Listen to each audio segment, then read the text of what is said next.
You know, there's a saying that goes here sometimes. The more things change, the more things stay the same. Or Monday Night Raw's case, it stays the same. What is Monday Night Raw? I feel like, dude, I feel like these shows just run forever now. It feels like it's a 3 hour show, but I feel like I was sitting there for 5 hours. Okay, it really did. Because what did we see a lot tonight? Well, a lot of bullshit. I can tell you that. Lots and lots of bullshit. That's my iPod. But like I said, lots and lots of bullshit going on this show. This was a tape show too, since they were in Manchester, England. There was time differences, so I didn't really know any of the spoilers because I didn't even know they were in England tonight. So, yeah, you could tell like a lot of the crowd. There's gonna be a lot of edits. Okay, lots and lots of edits in this. So, but to get onto this show, they had all the Raw locker room pretty much standing on the stage as there was a bunch of security guards around the ring. With a lot of security guards around, Corbin came out and he talked about how Brock Lesnar is the new Universal Champion. What the freaking do? And you know how he beat Strowman for the title, but then he said we have to move on to Survivor Series and that there'll be champion versus champion matches and the entire traditional Survivor Series matches. But he talked about Shane McMahon stealing the World Cup and that Stephanie McMahon will address it next week. So get ready for McMahon Battle Royale, of course. McMahon's got to fight each other next week. But moving on from that, Corbin pretty much said that he will be the, next week's maybe the full-time, the permanent general manager. He's still the acting general manager, even though Kurt Angle's back now. But Corbin said he was going to be the captain of the Raw Men's Survivor Series team. And he was, but his manager duties won't let him do it. So even though it's kind of weird, because Kurt Angle did wrestle last year and he was the general manager of the team, so I don't know what stopped him. That's kind of odd. But he said Drew McIntyre and Dolph Ziggler were going to be first two members of the Raw team. He then said Braun Strowman was the third one on the team, and he said Strowman was going to be mad at him what happened, but he said that Strowman needs to learn to respect authority. But then Corbin announced the captain of the women's team. Oh, whoop-de-motherfucking do with this bullshit. Alexa Bliss. Why? I'm like, of all the women, and you know what? I said to myself, they're not going to pick Sasha. They're not going to pick Bayley. They're probably not going to pick any of these women on this roster. But, hey, Bliss. What the fucking do? Just fucking. I just laughed when I heard it. The minute I heard Bliss is the captain of the women's team, I'm like, oh god, this is gonna be bad. I just started laughing. Yeah, I'll take Fox from last year before I take this, okay? Because come on, what was it last year? Bliss versus Charlotte, and I talked about how bad that match was because it tried to move at a slow, methodical pace, which just looked really bad. Believe me, that Bliss was up going to beat Charlotte last year. But now I'm really laughing even more because now she's the captain of the team. And as Bliss came out saying she was, going to be the manager, I guess, of, than being, competing in the team. So it's still a joke at the same time, but now it's like, why is she the captain if she's not even going to wrestle now? She's not going to compete, but she's going to be like the manager and picking all the teams, which doesn't make a lot of sense, guys. Is this where we're going now? Where we're going to have captains of the teams, but they don't want to wrestle in the match? Which has been done before, don't get me wrong. We've seen these things before where, the captain picks the team, but they're not going to be in the match. But this is just really, I'm like, really, we're going back to that. Last year we just had captains and they still wrestled in the match. Now we're going back to the, okay, they got to put them in some, they're a captain, but they're not going to wrestle a match though. But Bliss talked about she's going to watch all the women's matches tonight. And oh God, she announced the first match. A match that has been seen for the 100 billion freaking time on Monday Night Raw for God knows how long. Sasha Banks, Bayley, insert third woman, Natalya again, the Evolution rematch versus the Riot Squad. So we see it again and again and again and again and again and again and again and again and again. Who gives a fuck? But next thing you know, Kurt Angle comes out, who was actually in his gear, And he said he had a fire lit in him after the World Cup. And he did talk about leading the Raw men's team last year. And he wants to compete again this year in Survivor Series. But Corbin said Angle needs to take a permanent vacation. And he said, why don't we sell this in the ring tonight? Angle says, you're a disgrace to Monday Night Raw. And he challenged him to who's going to be the team captain. Corbin pretty much accepted the challenge then. As Angle hit back in the back, they start chanting, you suck, because of his theme song. They said, you suck at Corbin. Bliss was about to talk about the whole team again until Braun Strowman came out, kicks one of the security guards really hard. That looked deadly. Those are security guards around. Chases Corbin up the ramp. Next, Jinder for some reason gets in Strowman's face, and then everyone has a brawl on the stage. Then as Corbin's out there, Strowman starts looking for him. Then so next thing, and one thing I'll say is this: once again, we see now Braun Strowman hunt for someone in the back. So the hunt for Corbin begins all night. Okay, the hunt begins.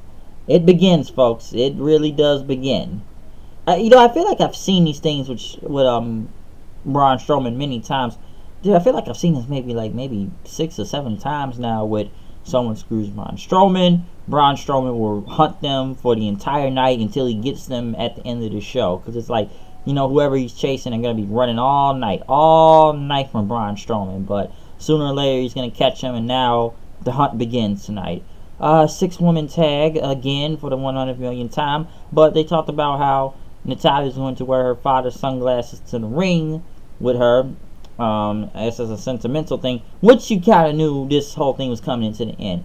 Listen, the match itself wasn't that bad, okay? Almost on the same level that they had at Evolution. I was surprised to get that much time out there too. But I've said this before, like I said about the Evolution match too. Don't get me wrong, that wasn't that bad of a match. But we've seen this so many freaking times. Who really cares? And it even tells how the crowd felt about it too tonight.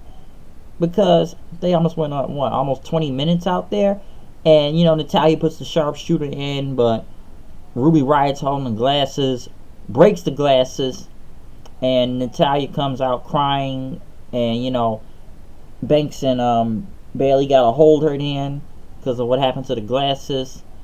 And you could tell the crowd, because then I'm sitting there wondering, like, okay, all the women are outside, so who won the match? And it looked like the crowd didn't even really care about Natalya crying over the glasses, because the crowd started chanting the 10. You could hear them chanting it. They counted all the way to 10 because the referee kind of just stood around and did not count.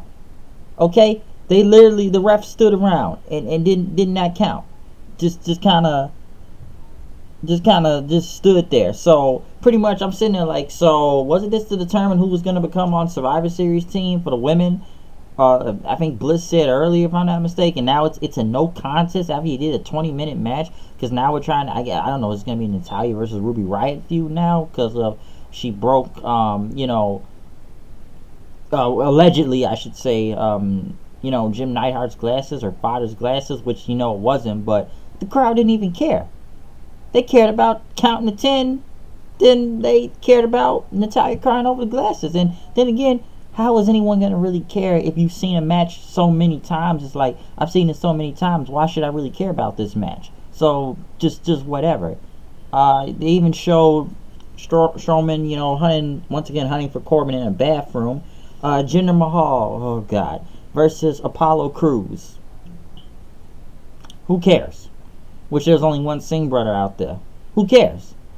And Crews won with a standing moonsault. And the announcers are trying to put it out that, oh, Crews beat a former WWE champion. Dude, you want to talk about people falling real hard? Jinder Mahal fell super hard after he lost the title. I know it's for an India thing, but he has fell super hard. And they act like Crews beating Jinder Mahal. Yes, he is a former WWE champion, but what has happened to him ever since he's lost the WWE champion? Jinder Mahal is pretty much a job guy. He means nothing anymore, okay? He loses to everybody every week. Everybody. When is the last time... I'm serious. When is the last time he's really won a match? He has lost to everyone, okay? Everyone. So it doesn't really make that big of a deal if Cruz beat him in that, because it's happened. Everyone's pretty much beat him almost every week on Monday Night Raw. So who gives a crap? Literally.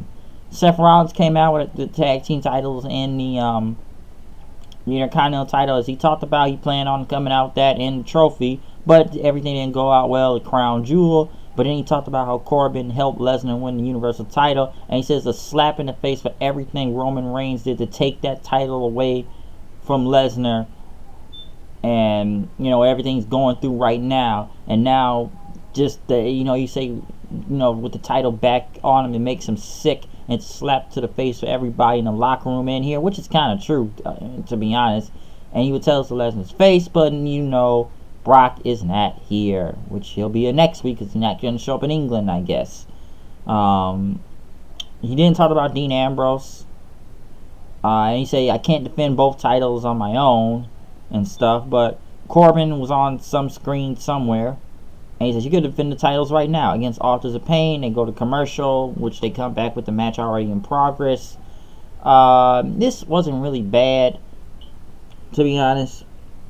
But Seth, he didn't really win. Authors of Pain pretty much won with like a power bomb, like net breaker combo for the win.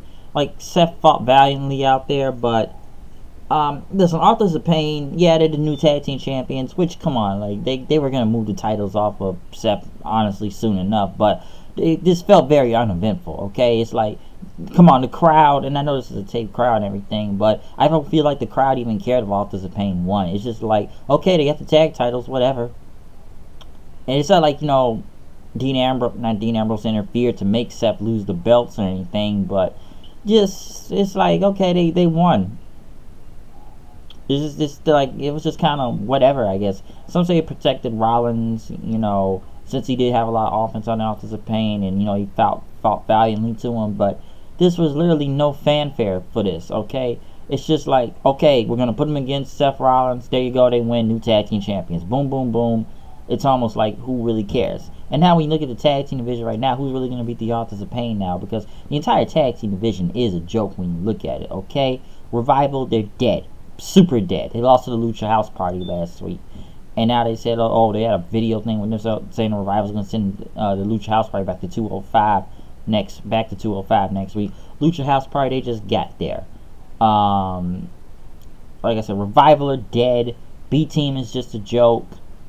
Gable and Rude, I don't know. Ascension have been dead for like 5-6 years. McIntyre and Ziggler, I feel like we've moved on from them having the tag titles now, moving on to something else.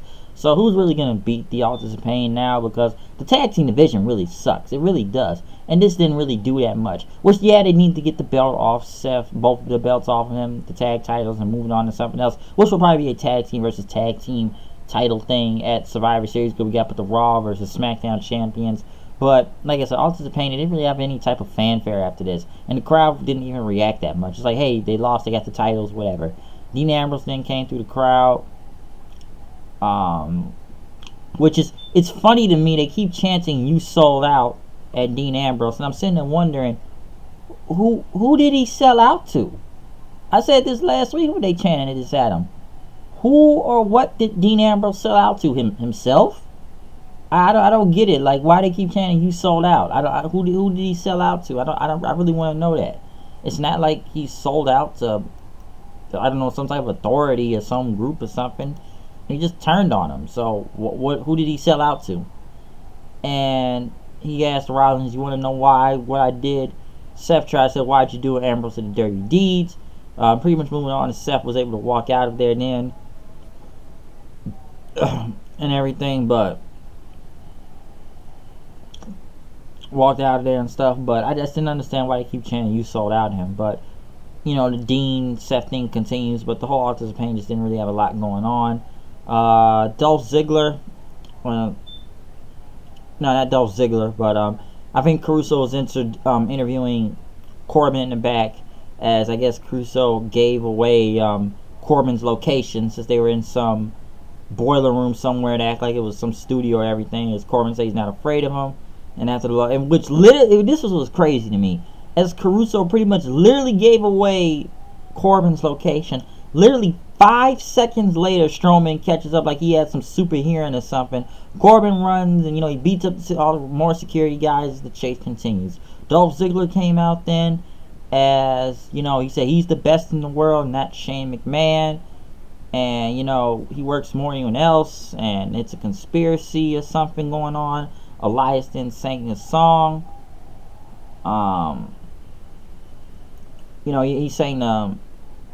He sang a song about Ziggler, pretty much talking about him and stuff, strumming his guitar and everything. Which he said, he got off the phone with the Gallagher brothers, and they said, we'll reform Oasis if you sing this song about Elias and stuff. Elias then went against Dolph Ziggler. But this wasn't that a bad match. I was actually surprised to see Elias go over, really, after they just announced Ziggler on the team tonight. Now he's losing to Elias, but him as a face right now, I should say it's going well since the crowd, and let me just say one thing, the crowd was chanting so many things I couldn't even keep up. I may have to look on YouTube tomorrow if somebody posts all the chants they did in England when Elias versus Ziggler happened. I could not name all of them. I really couldn't. There was so much going on. I don't even know what they were saying. I just know I heard "Walk with Elias" multiple times. As like I say, he went with the Drifter Ways, but I could not get all the chants going on. Corbin's still running throughout the night. No, Kurt Angle they talked about saying, he was going to, I think this is the first singles match on Raw in a dozen years, he said. And he knows Corbin's going to find his weakness, he's going to take him out tonight.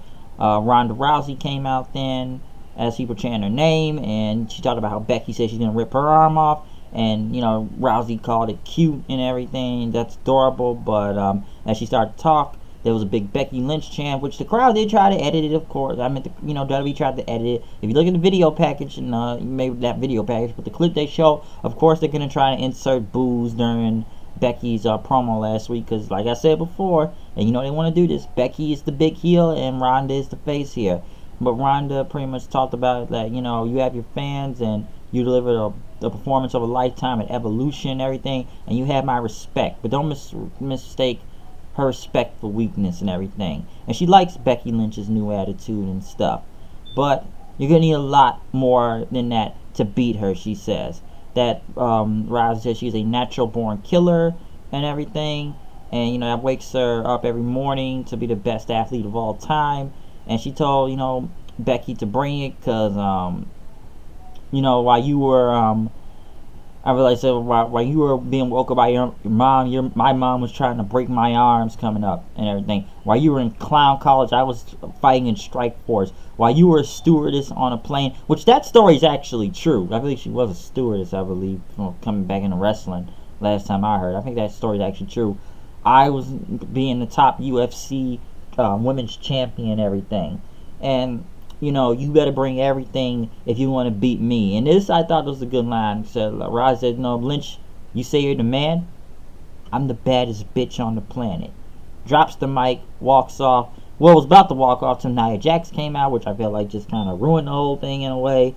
Jax smiling and says, you're representing Raw, you're dominant and everything. Once you beat Becky and make her tap out, I'm up next, okay, to fight you for the title.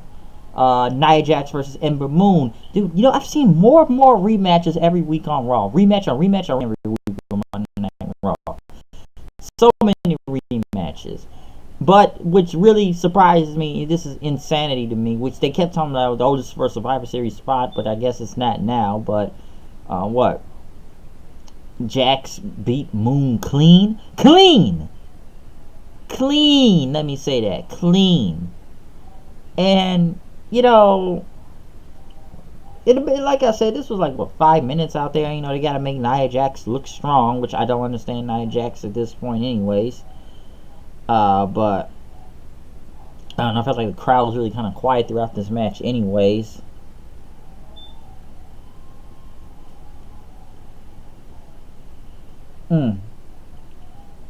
Anyways, but, like I said, after the match, Nia Jax won. Tamina comes out and looks at Nia Jax and then looks at Moon.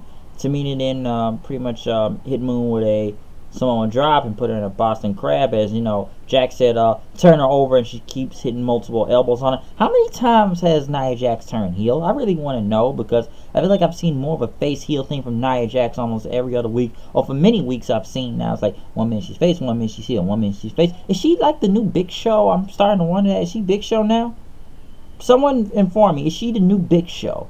Because what was one of her turning heel? Which I'm sure her and Tamina are probably going to be a team now in the Survivor Series team. We got to make the two big women the dominant force, which they failed to do that already. Individually made them look like dominant forces. Okay, Nia Jax, I just don't even take serious anymore. I gave Nia Jax a chance, I really did, but that ship's pretty much sell. Tamina, I don't even know at this point. But now they want to form them as a team. I don't know. You know, my neighbor said something about this, saying they should have formed them as a team a long time ago and make them look like killers. But is it too late for that? I don't know. Moon, I just feel like they're kind of screwing over right now.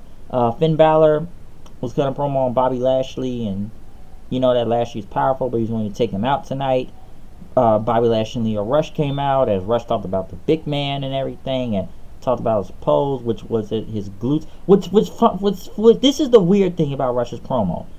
He's pretty much talking about Bobby Lashley's ass now, and the calves, I guess, which the camera is directly pointed in his ass down there. Why am I looking at Bobby Lashley's ass now? I don't get this. Oh, it's the glutes. Look at the glutes of Lashley. The glutes, like, dude, I don't want to stare at his ass. Okay, well, I don't understand where this is going. All right. And I will say one thing, Rush wasn't... maybe they finally took Rush off the mic because they found out he was an annoying prick this whole time. Now they took him off the mic now at this point. He did not talk throughout this entire match. I still think he sounds like Meatwad from Aqua Teen Hunger Force. Listen, as for Finn Balor versus Bobby Lashley, which you're kind of going to see tomorrow night, even on that damn Mixed Match Challenge, because they have a match tomorrow night too, but it's part of that. But as for Finn and Lashley right here,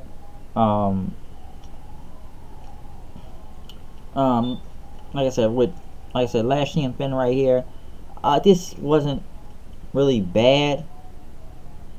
I guess and honestly, how many is this matches? Dude, this goes back to my argument on the rematch thing again. How many times do we see Bobby Lashley and Finn Balor now? I don't even know. And of course, Rush tried to get involved, but you know, Bobby caught him and he hit him with a Dominator, which I don't remember that being a Dominator. I thought the Dominator worked in a different way, but Lashley beat Finn Balor, which, dude, I don't know what they're doing with Finn Balor at this point. I hope they move him on from this, because this Lashley versus Balor feud is worthless. It's ridiculous. This had to be the payoff here.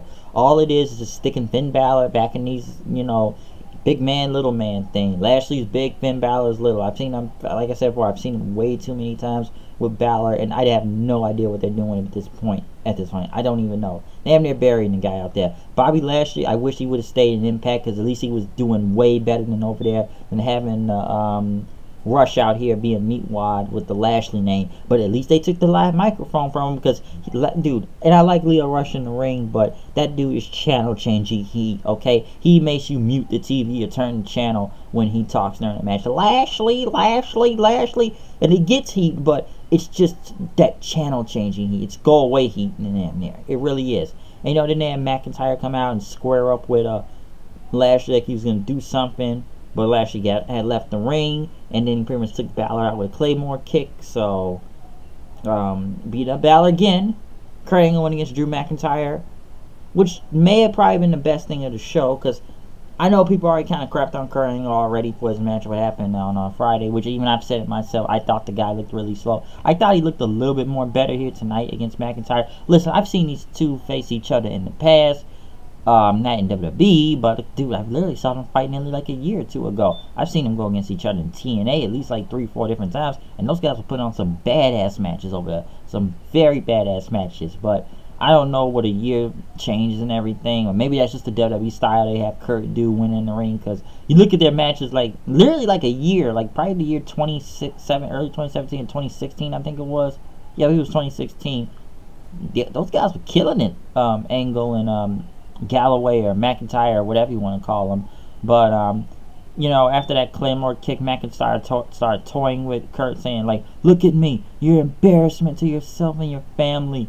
Pretty much messing with Kurt Angle, knocking him down. Kurt tried to keep going for the leg takedown, but you know, McIntyre kept taking him out. But Kurt Angle pretty much, I guess, dug down inside and was really pissed, and put Drew McIntyre in the ankle locked in, but McIntyre broke out. He then took Kurt Angle's Olympic Slam and take him out with the Angle Slam. I said Angle Slam, Olympic Slam 2 times, but he took him out with that.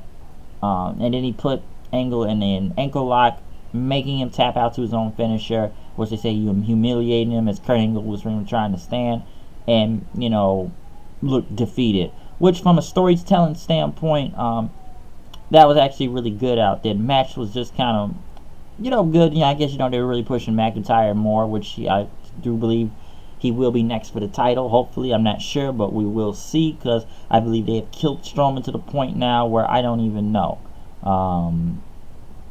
But some people even said tonight that, I don't know, usually when they bring legends back, they usually make it look strong, but even people say they've always made Kurt Angle look weak ever since they brought him back in the WWE anyways and stuff, to what they put him in. Listen, I didn't really, and I actually thought Kurt was going to win so he could become the captain of the whole Survivor Series team. I don't really know, because I should say also Corbin got out at the last minute saying, like, I'm not going to be here, so Drew McIntyre's got to face Kurt Angle since he was still running from Strowman, and Strowman tried to chase the car while he drove off then. But McIntyre, pretty much a strong victory over here against Kurt Angle. I didn't think the match was actually that bad. I know people are really saying, like I said, people said before, Kurt Angle looked really slow out there, which is kind of true in a way, but I actually thought this wasn't that bad. But like I said, from a storytelling standpoint of Drew just messing with Kurt Angle's head, saying you can't do this, you don't got it anymore. So I'm sure Kurt's gonna probably come back sooner or later and try and get a win over McIntyre or Corbin, or try to get one of them to become on the Survivor Series team. I can see that coming, so that's my point of it. But overall, Raw just, what is it? Like I've said it last week, business as usual. The show's just bad. I don't know where the show's going at the time. Just more bad stuff around the board when you look at it. I feel like the main event was probably one of the only things that interested me. But like I said, I feel like I've seen Strowman chase people all the way around the back all the time throughout the entire show to see how he's going to get them. I don't give a crap about Bliss being the captain of the team. I have seen the Riot Squad versus Sasha Bailey, insert third woman, just who gives a crap. And the crowd didn't even care. Come on and count in 10 and even pay attention to Natalya crying over the sunglasses. Like I said, at least they took the mic away from Rush tonight in the main event and stuff. But